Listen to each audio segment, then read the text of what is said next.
স্বামী স্ত্রীর 3 জায়গায় চুমু দিলে স্বামী সম্পদশালী হবে এবং ওই সংসারে আল্লাহ তাআলা সংসারে বরকত এবং রহমত নাজিল করে দিবেন। আমরা বর্তমানে লজ্জার কারণে এই বিষয়গুলো জানি না, তবে আম্মাজান আয়েশা রাদিয়াল্লাহু তাআলা আনহা থেকে আমরা অনেক হাদিস পেয়েছি। ঘরোয়া যে হাদিসগুলো নবীজি সাল্লাল্লাহু আলাইহি ওয়াসাল্লাম আমাদেরকে জানিয়ে দিয়েছেন, এ টু জেড কোন জায়গায় কি করতে হবে আমাদেরকে নবীজি সাল্লাল্লাহু আলাইহি ওয়াসাল্লাম শিক্ষা দিয়েছেন। একজন স্বামী তার স্ত্রীর সাথে কেমন ব্যবহার করবে এটাও নবীজি সাল্লাল্লাহু আলাইহি ওয়াসাল্লাম আমাদেরকে শিক্ষা দিয়েছেন। সালমান ফারসি রাদিয়াল্লাহু তাআলা আনহুকে একবার এক ইহুদি জিজ্ঞেস করেছেন, তোমাদের নবী কি তোমাদেরকে সবকিছু শিক্ষা দেয়?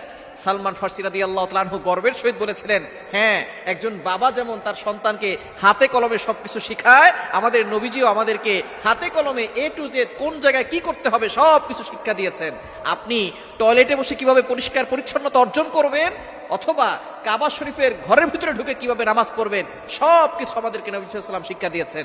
এজন্য স্বামী স্ত্রীর ভিতরে যাতে করে মিল মহব্বত হয়, সংসারে শান্তি আসে, বরকত আসে, রহমত আসে, রিজিকে আল্লাহ তাআলা প্রশস্ততা দান করেন এবং স্বামীকে সম্পদ দান করবেন যদি স্বামী তার স্ত্রীর 3টি জায়গায় চুমু দেয়। নাম্বার 1, 1 নাম্বার নবীজি সাল্লাল্লাহু আলাইহি ওয়াসাল্লাম বলেছেন কুব্বালাতুল খাদ্দি, এই গালের যে নরম অংশটা এখানে চুমু দিতে হবে। আমরা শক্ত জায়গায় চুমু দিই, যার কারণে স্বামী স্ত্রীর ভিতরে মহব্বত থাকে না। চুমু দিতে হবে কোথায়? কুব্বালাতুল খাদ্দি, খাদ্দি মানে হচ্ছে গালের নরম অংশ। নবীজি সাল্লাল্লাহু আলাইহি ওয়াসাল্লাম জানিয়ে দিয়েছেন এই নরম অংশে চুমু দিতে হবে। নাম্বার 2, দ্বিতীয় নাম্বার হচ্ছে কুব্বালাতুল আইনাইন, 2 চোখের মাঝখানে কপালের অংশে স্বামী তার স্ত্রীকে চুম্বন করবে, স্ত্রী তার স্বামীকে চুম্বন করবে। অনেকে লজ্জা পাচ্ছে, লজ্জার বিষয় না। নবীজি সাল্লাল্লাহু আলাইহি সাল্লামের হাদিসগুলো আমাদেরকে জানতে হবে। যেখানে সুখ আছে, শান্তি আছে, এগুলো না জানার কারণে বর্তমানে ঘরে ঘরে স্বামী স্ত্রীর ভিতরে বিচ্ছেদ এবং স্বামী স্ত্রীর ভিতরে ঝগড়া, আস্তে আস্তে ডিভোর্সের হার বেড়ে যাচ্ছে। আমরা নবীজি সাল্লাল্লাহু আলাইহি সাল্লামের সুন্নাহ না মেনে চলার কারণে। এজন্য এগুলো জানতে হবে। নবীজি সাল্লাল্লাহু আলাইহি সাল্লাম জানিয়ে দিয়েছেন কুব্বালাতুল আইনাইন, 2 চোখের মাঝখানে কপালে চুমু দিতে হবে। এবং 3 নাম্বার হচ্ছে কুব্বালাতুল ইয়াদি, হাতের এই নরম অংশে।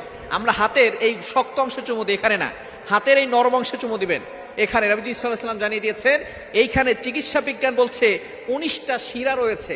যখন এখানে চুম্বন করা হয় তখন আস্তে আস্তে স্বামী স্ত্রীর ভিতরে মহব্বত তৈরি হয় এবং যেই স্বামী স্ত্রীর ভিতরে মহব্বত আসে তখন আল্লাহ পাক রব্বুল আলামিন ওই সংসারের ভিতরে সুখ শান্তি দেন, বরকত দেন, রহমত দান করেন।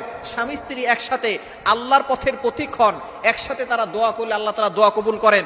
স্বামীকে সম্পদের মালিক বানিয়ে দেন, স্ত্রীকে আল্লাহ পাক রব্বুল আলামিন সুখ শান্তির ব্যবস্থা করেন। সুতরাং এই নবীজি সাল্লাল্লাহু আলাইহি ওয়াসাল্লামের সুন্নাহ মেনে প্রতিটি স্বামী স্ত্রী যদি চলতে পারে তাহলে ওই সংসারে সুখ আসবে, শান্তি আসবে, ঝগড়া ফাসাদ থাকবে না। এজন্য অবশ্যই আমাদেরকে ইসলামটাকে মেনে চলতে হবে। আমরা ইসলামটাকে শুধু মসজিদে রেখেছি, ইসলাম শুধু মসজিদে রাখলে হবে না, ইসলাম ঘরেও আনতে হবে।